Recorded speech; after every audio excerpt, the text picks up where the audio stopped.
Breaking news చూస్తున్నాము. ఇటు cricket ఫ్యాన్స్కి బిగ్ షాక్. IPL 2026 వాయిదా పడే అవకాశాలు ఉన్నాయి.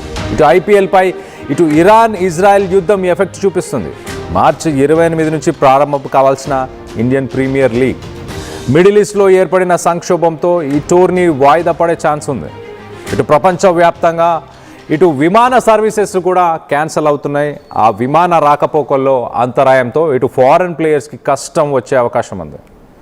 ఇటు హోటల్స్కి కూడా ఒకసారి మనం చూస్తే యుద్ధం కారణం వల్ల ఇటు హోటల్స్కి కూడా LPG గ్యాస్ సరఫరా నిలిపివేతతో ఇటు బసకు సంబంధించి వాళ్ళ అకామిడేషన్కి సంబంధించి కూడా ఏర్పాట్లకు కొంత ఇబ్బంది కలుగుతుంది అంటూ, అలాగే ఈ నెలాఖరులోగా ఇటు పరిస్థితి అదుపులోకి రాకుంటే ప్రత్యామ్నాయ ఏర్పాట్లు చేస్తామంటూ ఇటు IPL చైర్మన్ అఫీషియల్గా ఒక స్టేట్మెంట్ ఇచ్చే ప్రయత్నం చేశాడు. అలాగే ఇప్పటికే పలు రాష్ట్రాలకు సంబంధించిన అసెంబ్లీ ఎన్నికల నేపథ్యంలో ఇటు IPL షెడ్యూల్ ఆలస్యంగా మొదలవబోతున్నట్టు తెలుస్తుంది. దీనికి సంబంధించి మరింత డీటెయిల్డ్గా మాట్లాడుకుందాం. ఒకసారి మనం చూస్తే కనుక మొదటగా ఇటు యుద్ధానికి సంబంధించి LPG షార్టేజ్ ఒకసారి మనం చూస్తే ఫ్యూయల్ క్రైసిస్, ఇటు అమెరికా ఇజ్రాయెల్ ఇరాన్ వీటి మధ్య కొనసాగుతున్న యుద్ధం వల్ల ఇటు LPG అలాగే ఫ్యూయల్కి సంబంధించిన సప్లైస్ ఇండియాకి ఏవైతే రావాల్సినాయో అవన్నీ కూడా తగ్గుముఖంలో ఉన్నాయి.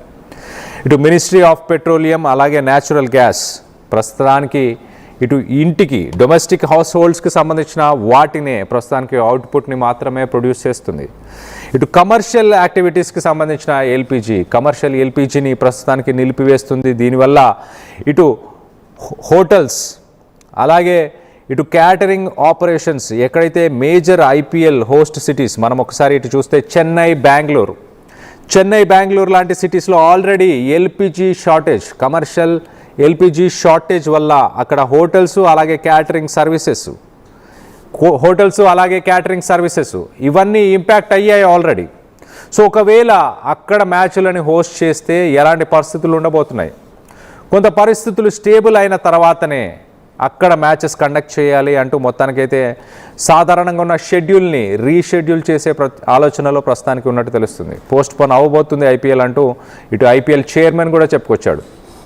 మరొక పక్క ఇటు చూస్తే రానున్న కొన్ని రోజుల్లోనే ఇటు యుద్ధానికి సంబంధించి ఇటు బెంగళూరు కూడా ఒకసారి మనం చూస్తే బెంగళూరులో 2025లో ఏదైతే ఫైనల్ మ్యాచ్ తర్వాత కప్పుని తీసుకొని అక్కడికి వెళ్ళినప్పుడు ఆ సెలబ్రేషన్స్లో 11 మంది క్యాజువాలిటీస్ ఉండడంతో మొత్తానికైతే ఆ స్టేడియం మొత్తాన్ని అక్కడ ఉన్న ఇన్ఫ్రాస్ట్రక్చర్ని అలాగే కొంత రూల్స్ అండ్ రెగ్యులేషన్స్ని కూడా ఇటు బెంగళూరుకి సంబంధించిన చిన్నస్వామి స్టేడియంలో కూడా ప్రస్తుతానికి రిస్ట్రిక్షన్స్ ఉన్నాయి. అక్కడ పర్మిషన్స్ తీసుకోవడానికి కూడా టైం పడుతుంది. ఇంకో పక్కన ఇటు జైపూర్కి సంబంధించి సేఫ్టీ ఫ్లాగ్స్ ఒకసారి మనం చూస్తే రాజస్థాన్ రాయల్స్ కొత్త ప్లేస్ని వెతుక్కుంటుంది. రాజస్థాన్ క్రికెట్ అసోసియేషన్తోని రాజస్థాన్ రాయల్స్కి అస్సలు పడట్లేదు. సో వాళ్ళు ఇటు పూణేకి షిఫ్ట్ అవుదాం లేకపోతే అస్సాంకి సంబంధించిన గౌహాతికి షిఫ్ట్ అవుదాం అంటూ ఇటు ప్లాన్ చేస్తున్నారు. సో దానిపై కొంత క్లారిటీ రాకపోవడంతో ఇటు రాజస్థాన్ రాయల్స్కి సంబంధించిన టీంపై క్లారిటీ వాళ్ళ హోమ్ స్టేడియం ఏది అంటూ క్లారిటీ రాకపోవడంతో దాంతో కొంత ఇటు IPL పోస్ట్పోన్ అవ్వడానికి అది కూడా ఒక కారణంగా చెప్పుకుంటున్నారు. మొదటగా యుద్ధం, దాని తర్వాత LPG యుద్ధం వల్ల ఇటు LPG షార్టేజ్, ఇటు కమర్షియల్ LPG షార్టేజెస్ రావడం వల్ల ఇటు చెన్నైలో అలాగే బెంగళూరులో హోటల్స్ అక్కడికి వచ్చే ప్లేయర్స్కి క్యాటర్ చేయలేని సిచ్యువేషన్ ఉంది. దాన్ని ఒకటి దృష్టిలో పెట్టుకొని మళ్ళీ మరో పక్కన ఇటు రానున్న కొన్ని రోజుల్లోనే అసెంబ్లీ ఎన్నికలు జరగబోతున్నాయి. ఎక్కడెక్కడ ఇటు వెస్ట్ బెంగాల్ కావచ్చు, ఇటు తమిళనాడు అలాగే ఇటు అస్సాం, ఇలా కొన్ని రాష్ట్రాలలో ఇటు అసెంబ్లీ ఎన్నికలు జరగబోతున్నాయి. అసెంబ్లీ ఎన్నికలు జరుగుతున్న సమయంలో ఆ రోజు కనుక ఒకవేళ పోలింగ్ డే కనుక ఉంటే కనుక ఆ రోజు స్టేడియంకి సెక్యూరిటీని అలాగే సేఫ్టీ ఆఫీషియల్స్ వీరందరినీ కూడా గవర్నమెంట్ ప్రొవైడ్ చేయలేని పరిస్థితి. సాధారణంగా IPL మ్యాచ్ అంటేనే దానికి ఎంతో దానికి ఆఫీషియల్స్ సెక్యూరిటీ ఫోర్సెస్ వీళ్ళందరూ కూడా అవసరం. అలాంటిది BCCI వీటిని ముందుగా ఒకవేళ డిసైడ్ చేస్తే దాని తర్వాత ఎలక్షన్ కమిషన్ ఓటింగ్కి సంబంధించిన షెడ్యూల్ని అంటే పోలింగ్కి సంబంధించిన షెడ్యూల్ని కనుక రిలీజ్ చేస్తే అవి రెండు క్లాష్ అవ్వడం వల్ల మొత్తానికైతే కొంత ఇబ్బంది కలిగే అవకాశం ఉందంటూ హోల్డ్ చేస్తున్నారు. ఇటు ప్రస్తుతానికి ఫేజ్ 1 ఫేజ్ 2 రెండు ఫేసులుగా ఇటు ఫేజ్ 1 ఫేజ్ 2 అంటూ మొత్తానికి ఐపీఎల్ని విభజించి 2 ఫేజ్ల్లో కండక్ట్ చేద్దామంటూ ఇటు ఐపీఎల్ ప్లాన్ చేస్తుంది. మొదటి ఫేజ్కి సంబంధించి 10-15 రోజుల ప్రణాళికని మొదటగా ఇస్తాము. దాని తర్వాత ఎలక్షన్ కమిషన్ డేస్ని ఏదైతే ఎలక్షన్ కమిషన్ డేస్ ఆ పోలింగ్ ఓటింగ్ డేస్ని వాటిని అనౌన్స్ చేసిన తర్వాత సెకండ్ ఫేజ్కి సంబంధించిన డేట్స్ని ఇస్తామంటూ ఇటు ఐపీఎల్ చైర్మన్ చెప్పుకొచ్చే ప్రయత్నం చేశాడు.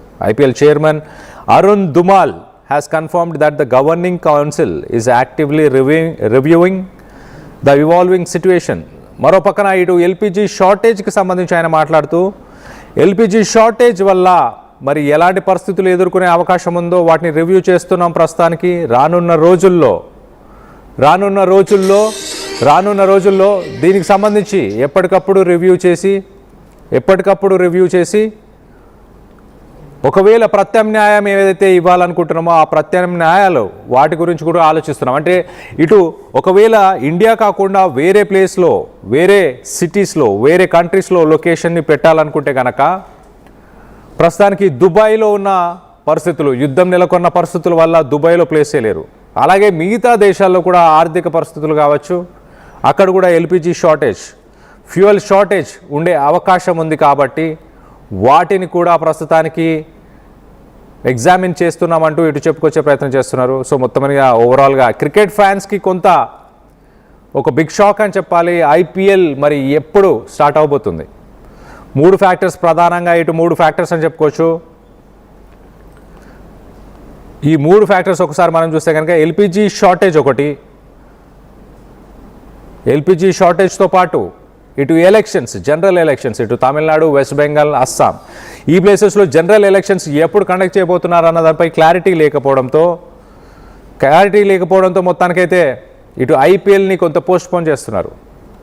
ఎట్ ద సేమ్ టైం ఇటు రాజస్థాన్ రాయల్స్, ఒకసారి ఆ టీం గురించి మనం మాట్లాడుకునే ప్రయత్నం చేద్దాం. రాజస్థాన్ రాయల్స్ కూడా అక్కడున్న క్రికెట్ అసోసియేషన్తో పడటం లేదు.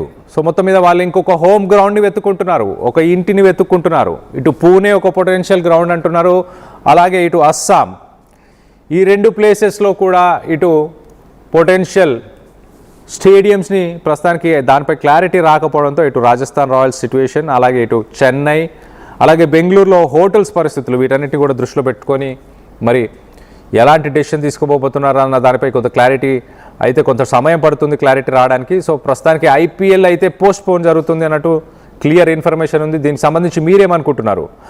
ఐపీఎల్ ఎక్కడ కండక్ట్ చేయాలి, ఎప్పుడు కండక్ట్ చేయాలని మీరు భావిస్తున్నారు? ఐపీఎల్ అసలు జరిగే అవకాశం ఉందా? ఒకవేళ యుద్ధం ఇలానే కొనసాగితే ఇటు మనకు కమర్షియల్ గ్యాస్కి సంబంధించి షార్టేజెస్ ఉండే అవకాశం ఉంటుంది, హోటల్స్, రెస్టారెంట్స్ ఇలాంటివన్నీ క్లోజ్ చేసే అవకాశం ఉంటుంది. అలాంటి సమయంలో మరి ఐపీఎల్ కండక్ట్ చేస్తారా లేదా? ఐపీఎల్ని పోస్ట్పోన్ చేసే అవకాశం ఉందా? దీనికి సంబంధించి మీరేమనుకుంటున్నారు? మీ అభిప్రాయాలను కింద కామెంట్ రూపంలో తెలియచేయండి.